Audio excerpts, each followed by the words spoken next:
I'm seeing a lot of emotion stirred up in this spread, okay? And I feel like it oscillates between like distrust and also frustration and a little bit of anger.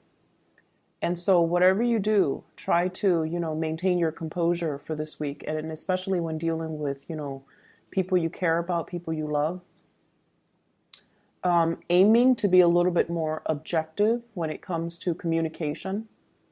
So for example, if someone is saying like, "Hey, sorry, I missed you last time. How about we catch up this week?" And you're kind of like, "Oh, when I needed you last week, you weren't there, and now you're here. When you're, like when you're free." So be a little bit careful about, not adding fuel to the fire. If somebody's communicating, just take whatever they say at face value, and don't inject that sense of cynicism or that sense of mistrust into the communication. Okay, and the reason I say that is at the center of the spread, how you and your significant other or your crush are dealing with each other. We have the moon, and the moon deals with confusion. It also deals with overall. And your energy is very directed. You're very concise with communication. You're very clear. With you, everything is like yes or no. Do you like this or don't you like this? Like you're very decisive. You own your feelings. You own your emotions, and you know how you feel about somebody at all times, okay? So with the moon, it indicates to me you possibly dealing with someone who's very wishy-washy.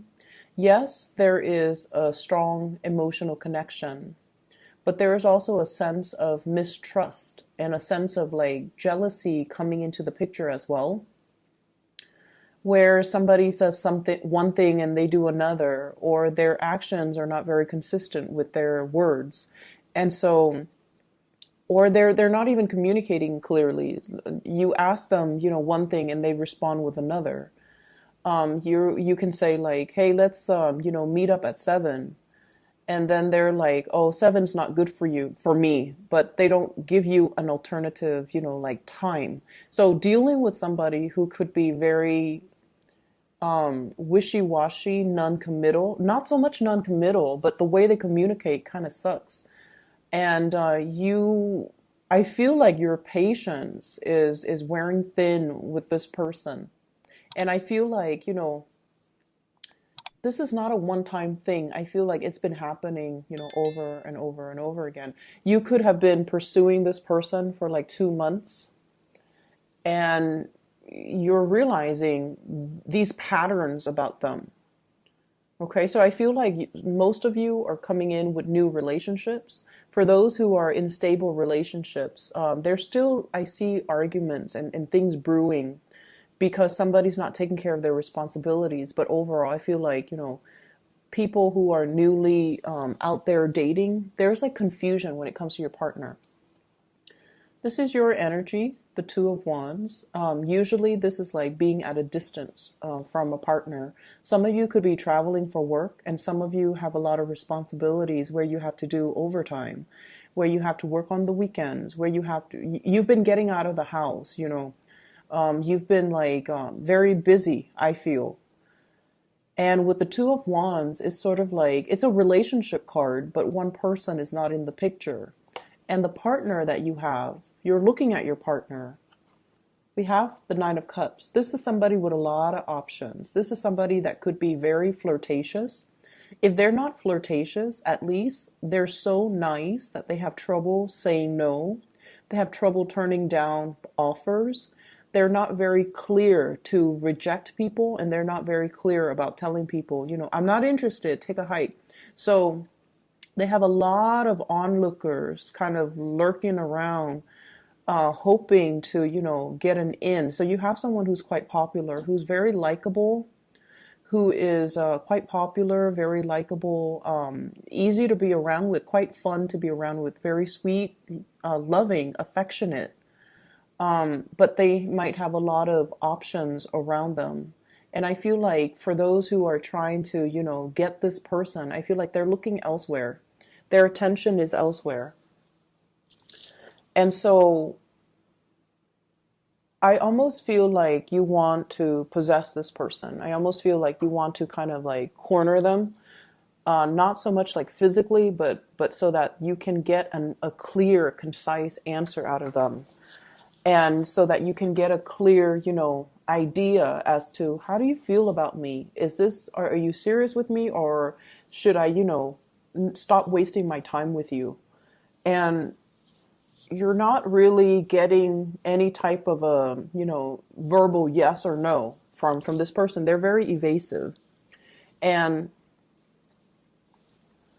what I have here is the Seven of Wands and the Tower. The Seven of Wands is, it's a relationship, I feel like, from your end, where it's very challenging, it's very hard, and I feel like it's affecting your self-esteem from one moment to the next. If you're dealing with someone who's very wishy-washy and they're not able to commit to you, or they say one thing and they do another, it's almost like it just feels to me like it's very difficult. And with the Seven of Wands here, this is almost like all the energy, all the frustration is directed at one person. So I feel like this is your energy towards them, trying to get them to be clear, trying to, and even with couple people, I feel like there might be falling outs, there might be arguments coming into the picture, okay, with the Tower. And I pulled out two cards as well to clarify the Tower, just to see what we're looking at. And we have here the Seven of Cups. This is like fantasy not made into reality. And I have some people as well. This is internet based types of communication where somebody's looking at other pictures, where somebody is like possibly talking to other people, texting other people. And we have here the Ace of Cups.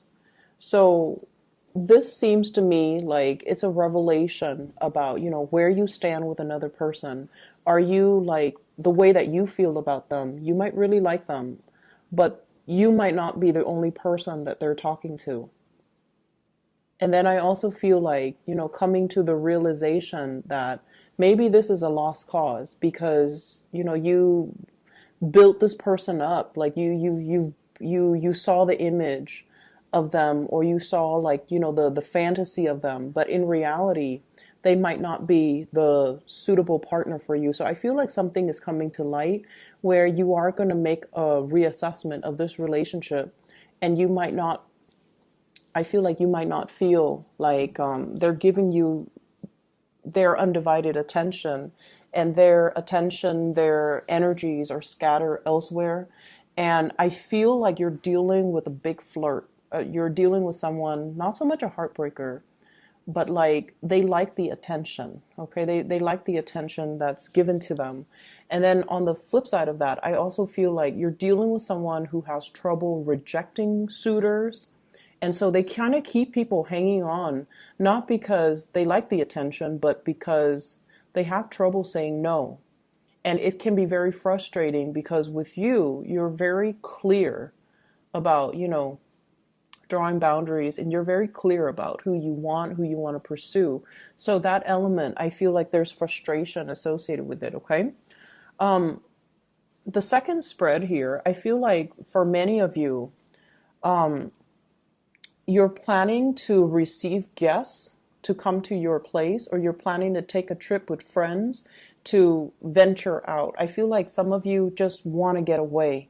There's this element about, wanting to get a new start, wanting to like just sell your house, get rid of your stuff and move to a different location. So I'm feeling this sense of like wanting to break out of your shell and have a new experience. Okay. Do something new, do something amazing, and just, plotting the next trip, the next location, the next job, the next vacation even. So I see a lot of that coming into the picture. I don't see financial issues, so no news is always good news. But what I do see is you want a partner in crime, okay? You're more than capable of doing things on your own, but I feel like a lot of the times you're very hesitant. You want a partner by your side, either a friend that you can travel with, somebody that you can go and have lunch with, even a dog that you can take for a walk. But I feel like there is a sense here of not wanting to do things on your own, and that can really hold you back in a lot of the major decisions that you're making.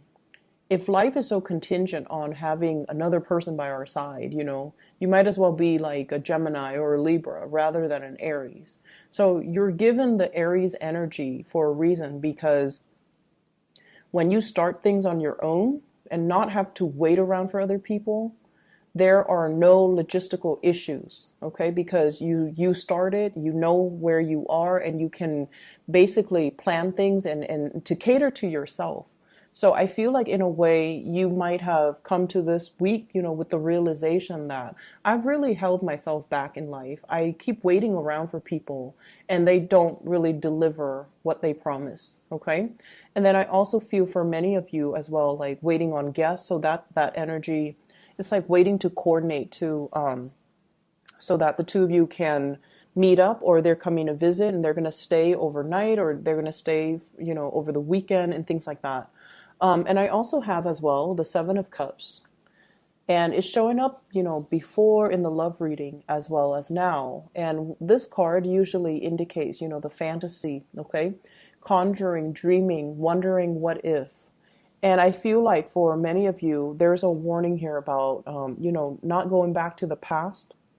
And they're saying like finding a new place, finding a new location, not getting pigeonholed into like. So, for example, I see you making plans, wanting to break away and wanting to make some major changes in your life. And they're saying as well, don't go back to the past, because you're looking back at the past and there's some blockages here. And it's sort of telling you, for example, if you're thinking about, I want to quit this job, I'm bored, and I want to go back to my previous job, going back to the past is probably not a good idea, okay? Or there's that ex that was always, interested in me, or that guy from high school that's always interested in me. I want to know if, things can play out. And they're saying, like, don't go back to that past. Don't live in that time capsule and relive, the movie reels from the past, because life goes on. And once again, if you find yourself having to do a lot of things on your own, I feel like you are craving a partner, somebody that can stand by your side, or even like a friend, a partner in crime, somebody that you can do these things with. But you're more than capable. This is your energy. You need to embody your energy, and you need to, own up to the fact that I'm more than capable of doing it on my own. So I feel like a lot of plans have been delayed because you were waiting on other people, waiting for them to get their stuff together, waiting for them to, overcome their sense of like stagnation, waiting for them to finish things, waiting for their career to start. And it has been a series of setbacks because plans were made with other people. So aiming to be a lot more independent and, things like that, I feel like it's going to bode well for you with your Aries energy. It's in perfect alignment with where you're supposed to go and the person that you're supposed to become, okay? So I will leave